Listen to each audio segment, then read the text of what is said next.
and welcome back to the Labor Lounge. Our travels have brought us to Biden's border crisis, and the people of New York's 14th district, they have some concerns that they want to make sure is voiced. They have a representative by the name of Alexandria Ocasio-Cortez, who they say has been absent. She doesn't see what's going on in her city, and simply they want her to come see what's going on so they could start taking action on the things that's happening, right? I think that's fair. I think if she knew what was going on, she might take better action. But that's just me thinking out loud. Let's get into this clip, and then we're going to come back and we'll talk about it. But before we do that, make sure you hit the subscribe button, hit the like button, and turn on your notification bells for when we drop new content. Right. Earlier this week, we showed you this shocking video of migrants setting up an unauthorized flea market right there on the streets of New York City. Well, Fox & Friends weekend co-host Rachel Campos-Duffy hit those same streets to talk with Queens residents and business owners about the impact of those vendors.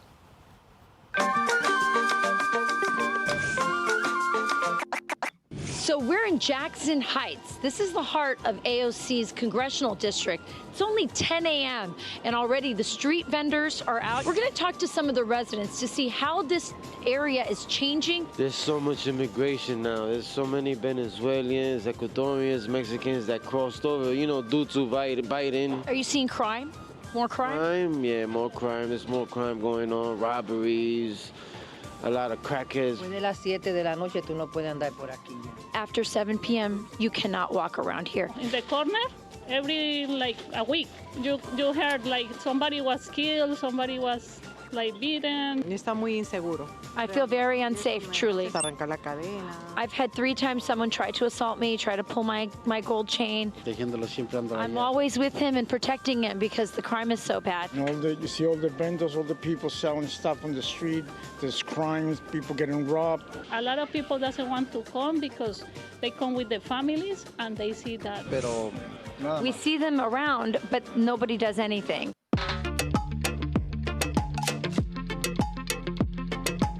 Brick and mortar businesses are suffering a lot. We have a lot of closed doors, a lot of businesses that are just closing every single day because they can't compete with the prices that the street vendors outside are giving everyone. Has your business suffered at all? Tienen miedo de salir a la calle tan tarde. She said, yes, our business has been affected. Todo el mundo está cerrando temprano por la situación.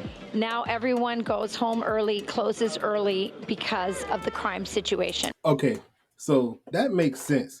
So if you think about it, they have migrants who've set up shop in front of these small businesses. Of course, it's going to impact business in the area. And it's unfortunate because it seems like you got people who are here, they're trying to do it the right way, they're taking pride in what they're doing, but yet they're being impacted by people who aren't doing it the right way. Now, why isn't anything being done about it? That's the major question. And why would we think that it's okay to just go ahead and ignore this? Now, again, I'm naive to politics. I'm new to it. So I'm learning as I go. But it just seems like this would be something that would be a priority that you want to get taken care of because, one, it messes up the hygiene of the city. You got people setting up in front of the stores. You got trash all over the place. And it just seems like everybody thinks that this is acceptable. Now, I don't know. This will be a tough environment to live in, especially when you got crime going up, you got businesses being broke into. It's not fair for the people who are trying to do it the right way, and yet we got people coming in who aren't doing what they're supposed to be doing, but they're setting up shop, and unfortunately, seems like they're making money because if nobody was shopping with them, they wouldn't be making any money. Am I wrong in assuming that? Y'all let me know. Inmigrantes buenos somos más de verdad. She said, we take pride in our place, we work really hard, we are immigrants who came here for the right reasons to work, and we just wish that those who aren't complying with the law would be held accountable. Okay. This is Alexandria Ocasio-Cortez's district. What would you say to her if she was here right now? ¿Qué le dirías a ella? Su trabajo de cuidar el vecindario. We would ask her to do her job of taking care of this neighborhood, to do a better job. She should come and walk around here and see everything, all the garbage, all the people getting robbed, they're doing daytime and nighttime. Entonces me sería muy We wish she would do something better here. Vuelto por aquí. She is never Yo here. hacía campaña voluntaria por ella. I was a volunteer for her. Abandonó la comunidad. She completely abandoned our community. Tocando puertas. She said, I hope that she sees this interview because we all helped her get elected. Ella además quiere su Washington y su money, pero la comunidad fue She abajo. said she only cares about Washington and her money. She said nobody loves her here anymore. Sounds like a regular You see a politician. tiny little sign there for Alexandria Ocasio-Cortez. Doesn't look like she's letting everyone know, come see me. We're going to try and see if they'll let us in. Wondering if I could speak to the Congresswoman or somebody who's representing her.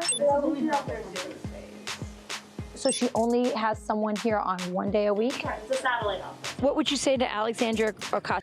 Those people sitting in that office look like they have nothing to do. They just sitting down getting paid to rub their neck, planning what they go do on the weekend. She's not even there. It's a satellite office. That's what they said.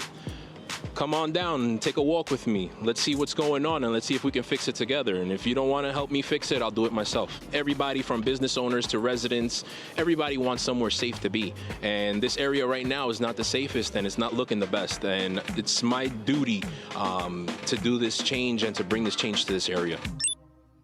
And Rachel joins us right now. Rachel, that last guy you were talking to, Ramesses Frias, we talked to him the other day, and he said when you see all the migrant vendors out there, nobody, for the most part, he said, has permits, and a lot of the stuff that they're selling is either stolen from stores in some cases or taken out of donation bins. So, you know, there's a lot of stuff there, but the question is, where does it come from? Yeah, no, those are all great questions. That's messed up in itself. If they're taking stuff out of donation, the stolen is obvious. But if they're taking things out of the donation bins, turning around and selling it, it's like somebody who could have used that merchandise or product or whatever it is could have used that. But meanwhile, it's being sold to somebody else at a cheaper price. At some point, they said that businesses couldn't compete with the prices that are being given to people on the curb. Man, we got a problem. I don't know what it is, but there's an issue with our politics. It's a problem. And it's funny when you look at stuff like this, to me, it seems like these things should be priority, but it's just not. Listen, I'm going to tell you what I learned really quickly. The main deterioration has happened, or the crisis, they said, started in the summer. Things have just really gone into overdrive. It's unbearable, they say. The other thing is just this giant disconnect between what AOC cares about, their congresswoman, and what they as a community care about. So you see AOC obsessed with climate change. They just want the trash, you know, from these illegal vendors, you know, that's piling up, cleaned up. They're worried about the public urination by these vendors, even in front of children.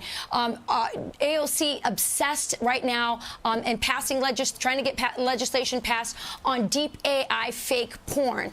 They're like, get the porn off our streets. I was down there at 10 a.m. The hookers are turning tricks. The prostitutes are turning tricks at 10 a.m., 11 a.m. in the morning, right in front of their restaurants. You see that AOC is for open borders and freebies for so many of the illegal immigrants. I talked to business owners there who say, listen, okay, they're here, but they have to follow the law. I have to, you know, purchase a liquor license that's super expensive, and they're selling bottles of liquor, probably stolen, as you said, right on the street. So this is a total disconnect between what AOC, who's rarely ever there, is ensconced in her, you know, penthouse in Washington, D.C., and what the people of this community care about. They say the conditions are simply unlivable. It's dangerous, and they want something to change. And, you know, when you talk about the permits and the vendors and the prostitution in the corner, you know, these things are happening everywhere. It's not like it's specific to New York City. So this news clip is just highlighting it there. But this is happening all over the place. Now, I know specifically, I spoke to somebody who owns a business, and he's a migrant. He came here the right way. He flew in. He's going through the immigration process, and he's trying to do everything he's supposed to do. Matter of fact, he owns a liquor stores and a shipping company. Now, his problem with this whole situation is you have the migrants coming in, not doing it the right way, and they're getting everything hand over fist. Meanwhile, he says he's still going through the immigration process, and it's going on the 4th year. How does that make sense? So you got people coming in illegally, and they seem like they have more benefits than the people who came in the right way and are trying to be, good, upstanding citizens, own businesses, do whatever it is that they got to do. So I understand where his frustration lies when it comes to our immigration process.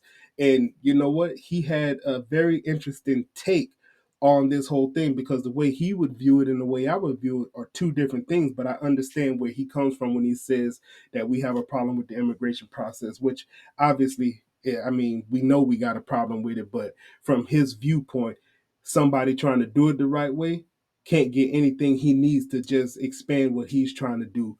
Meanwhile, you got the illegals coming in. So y'all let me know what y'all think about this situation. Leave it down in the comments, and until next time, I'm out.